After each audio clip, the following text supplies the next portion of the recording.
ಎಲ್ರಿಗೂ ನಮಸ್ಕಾರ. ಬನ್ನಿ ಇವತ್ತು ಚಿಕನ್ ಲಿವರ್ ಫ್ರೈ ಹೇಗೆ ಮಾಡೋದು ಅಂತ ನೋಡ್ಕೊಬರೋಣ. ಫಸ್ಟು ಲಿವರ್ನ ಅರಿಶಿನ ಮತ್ತು ಉಪ್ಪು ಹಾಕಿ ಈ ಥರ 3 ವಿಷಲ್ ಕೂಗಿಸ್ಕೊಂಡಿದ್ದೀನಿ. ಕಡಾಯಿ ಸ್ವಲ್ಪ ಬಿಸಿ ಆದಮೇಲೆ 2 ಟೇಬಲ್ ಸ್ಪೂನ್ ಆದಷ್ಟು ಎಣ್ಣೆ ಹಾಕ್ಕೊಳ್ಳೋಣ. ಎಣ್ಣೆ ಕಾದ್ಮೇಲೆ ಮೀಡಿಯಮ್ ಸೈಜ್ದು ಒಂದು ಈರುಳ್ಳಿನ ಹಾಕ್ಕೊಳ್ಳೋಣ. ಹಾಕೊಂಡು ಈರುಳ್ಳಿ ಚೆನ್ನಾಗಿ ಗೋಲ್ಡನ್ ಬ್ರೌನ್ ಆಗೋ ತನಕ ಫ್ರೈ ಮಾಡ್ಕೊಬೇಕಾಗುತ್ತೆ. ಈರುಳ್ಳಿನ ಎಷ್ಟು ಚೆನ್ನಾಗಿ ಫ್ರೈ ಮಾಡ್ಕೊತೀರೋ ಅಷ್ಟು ಟೇಸ್ಟಿಯಾಗಿ ಬರುತ್ತೆ ಲಿವರ್ ಫ್ರೈ. ಚೆನ್ನಾಗಿ ಗೋಲ್ಡನ್ ಬ್ರೌನ್ ಆಗಲಿ. ನೋಡಿ, ಈರುಳ್ಳಿ ಚೆನ್ನಾಗಿ ಫ್ರೈ ಆಗಿದೆ. ಈರುಳ್ಳಿ ಚೆನ್ನಾಗಿ ಫ್ರೈ ಆದಮೇಲೆ ಒಂದು 3 ಒಣಗಿರೋ ಮೆಣಸಿನ್ಕಾಯಿ, ಅದು ನಿಮ್ಮ ಖಾರಕ್ಕೆ ಎಷ್ಟು ಬೇಕೋ ಅಷ್ಟು ನೋಡಿಕೊಂಡು ಹಾಕ್ಕೊಳ್ಳಿ. ಹಸಿಮೆಣಸಿನ್ಕಾಯಿ ಹಾಕ್ಕೋಬೋದು, ನಿಮ್ಗೆ ಯಾವ್ದು ಕಂಫರ್ಟಬಲ್ ಅನ್ಸುತ್ತೋ ಅದನ್ನು ಹಾಕ್ಕೊಳ್ಳಿ. ಈಗ ಇದಕ್ಕೆ ನಾವು ಬೇಯಿಸಿಟ್ಕೊಂಡಿರ್ತೀರಲ್ವಾ ಚಿಕನ್ ಲಿವರು, ಅದನ್ನು ಹಾಕ್ಕೊಳ್ಳೋಣ. ನೀರೆಲ್ಲ ಹಾಕೋಬಾರ್ದು, ಬರೀ ಚಿಕನ್ ಲಿವರ್ ಇದೆ ಅಲ್ವಾ, ಅದನ್ನು ಮಾತ್ರ ತೆಗೆದು ಹಾಕ್ಕೊಂಡು ಸ್ವಲ್ಪ ಎಣ್ಣೆಲ್ಲೇ ಚೆನ್ನಾಗಿ ಫ್ರೈ ಮಾಡ್ಕೊಳ್ಳಿ. ಆಲ್ರೆಡಿ ಬೆಂದಿದೆ, ಸ್ವಲ್ಪ ಎಣ್ಣೆಲಿ ಫ್ರೈ ಮಾಡಿಕೊಂಡ್ರೆ ಟೇಸ್ಟ್ ಇನ್ನೂ ಚೆನ್ನಾಗಿ ಬರುತ್ತೆ ಅದಕ್ಕೆ. ಈಗ ಇದಕ್ಕೆ ರುಚಿಗೆ ಎಷ್ಟು ಬೇಕೋ ಅಷ್ಟು ನೋಡ್ಕೊಂಡು ಹಾಕೊಳ್ಳಿ. ನಾವು ಬೇಯಿಸಬೇಕಾದ್ರೆ ಕೂಡ ಹಾಕ್ಬಿಟ್ಟು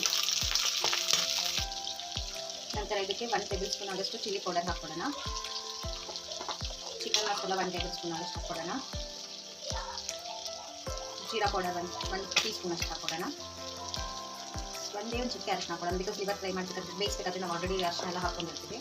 ಹಾಕೊಂಡು 1 2 ಮಿನಿಟ್ಸ್ ಎಣ್ಣೆಲೆ ಹೀಗೆ ಫ್ರೈ ಮಾಡ್ಕೊಳ್ಳೋಣ. ಮಸಾಲೆ ಹಸಿ ವಾಸನೆ ಎಲ್ಲ ಹೋಗಿ. ಈಗ ಇದಕ್ಕೆ ಚಿಕನ್ ಬೇಯಿಸಿಟ್ಕೊಂಡಿರೋ ನೀರು ಇರುತ್ತಲ್ವ, ಅದನ್ನು ಹಾಕ್ಕೊಳ್ಳೋಣ.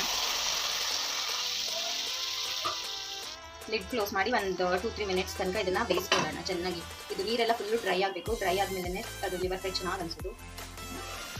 ನೋಡಿ, ಚೆನ್ನಾಗಿ ಕುದೀತಿದೆ. ಇದು ನೀರಿತ್ತು ಅಂತ ಹೇಳಿದ್ರೆ ಗ್ರೇವಿ ಥರ ಆಗಿಬಿಡುತ್ತೆ, ಅಷ್ಟೊಂದು ಚೆನ್ನಾಗಿ ಅನಿಸಲ್ಲ ತಿನ್ನೋದಕ್ಕೆ. ಇವಾಗ ಫುಲ್ ಡ್ರೈ ಆಯಿತು ಅಂತ ಹೇಳಿದ್ರೆ ಮೇಲೆ ಒಂಚೂರು ಪೆಪ್ಪರ್ ಹಾಕ್ಬಿಟ್ಟು ಚಪಾತಿ ಜೊತೆ ತಿಂತಾ ಇದ್ರೆ ಸಖತ್ತಾಗಿರುತ್ತೆ. ನೋಡಿ ಎಷ್ಟು ಚೆನ್ನಾಗಿ ಫ್ರೈ ಆಗಿದೆ ಅಂತ, ಎಷ್ಟು ಕಲರ್ಫುಲ್ಲಾಗಿ ಕಾಣಿಸ್ತಾ ಇದೆ. ಇವಾಗ ಈ ಸ್ಟೇಜಲ್ಲಿ ನಾವು ಒಂದು ಮೀಡಿಯಮ್ ಸೈಜ್ ಈರುಳ್ಳಿನ ಈ ಥರ ಸ್ಲೈಸ್ ಕಟ್ ಮಾಡ್ಕೊಂಡು ಹಾಕೊಳ್ಳೋಣ. ಈರುಳ್ಳಿ ಹಾಕೊಂಡ್ರೆ ತುಂಬ ಚೆನ್ನಾಗಿರುತ್ತೆ ತಿನ್ಬೇಕಾದ್ರೆ. ಒಂಥರ ನಾನ್ ವೆಜ್ ಜೊತೆ ಹಸಿ ಈರುಳ್ಳಿ ಎಲ್ಲ ಇದ್ರೆ ಚೆನ್ನಾಗಿ ಅನಿಸುತ್ತೆ. ಆ ರೀತಿ ಇದು ಕ್ರಂಚಿ ಅನಿಸುತ್ತೆ ಲಾಸ್ಟಲ್ಲಿ ಹಾಕೊಂಡಿರೋದು. ಚೆನ್ನಾಗಿ ಮಿಕ್ಸ್ ಮಾಡ್ಕೊಳ್ಳೋಣ. ಈಗ ಇದಕ್ಕೆ 1 ಟೇಬಲ್ ಸ್ಪೂನ್ ಆದಷ್ಟು ಪೆಪ್ಪರ್ ಪೌಡರ್ ಹಾಕೊಳ್ಳೋಣ.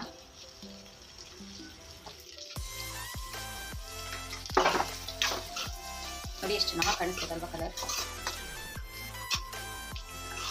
ಈಗ ಚಿಕನ್ ಲಿವರ್ ಫ್ರೈ ರೆಡಿ ಆಗಿದೆ. ಇದ್ರ ಮೇಲೆ ಸ್ವಲ್ಪ ಕರಿಬೇವು ಸೊಪ್ಪು ಹಾಗೆ ಸ್ವಲ್ಪ ಕೊತ್ತಂಬರಿ ಸೊಪ್ಪು ಹಾಕಿಬಿಟ್ಟು ಇಳಿಸಿದ್ರೆ ಚಿಕನ್ ಲಿವರ್ ಫ್ರೈ ರೆಡಿ. ಇದನ್ನು ನಾರ್ಮಲಿ ಎಲ್ಲರೂ ಚಪಾತಿ ಜೊತೆ ತಿನ್ನೋಕ್ಕೆ ಇಷ್ಟಪಡ್ತಾರೆ, ಬಟ್ ನನಗೆ ಹಾಗೆಲ್ಲ ಅನ್ನ ಮತ್ತು ರಸಮ್ ಜೊತೆ ಇದನ್ನು ಸೈಡ್ ಡಿಶ್ ಆಗಿ ಇಟ್ಕೊಂಡು ತಿಂತಾ ಇದ್ರೆ ಎಷ್ಟು ಸಖತ್ತಾಗಿರುತ್ತೆ ಗೊತ್ತಾ. ಒಂದ್ಸಲ ಟ್ರೈ ಮಾಡಿ ನೋಡಿ. ನಿಮಗೆ ಚಪಾತಿ ಜೊತೆ ಇಷ್ಟ ಆಗುತ್ತಾ ಅಥವಾ ಅನ್ನ ರಸಮ್ ಜೊತೆ ಇಷ್ಟ ಆಗುತ್ತಾ ಅಂತ ಕಮೆಂಟ್ ಮಾಡಿ ಹೇಳಿ.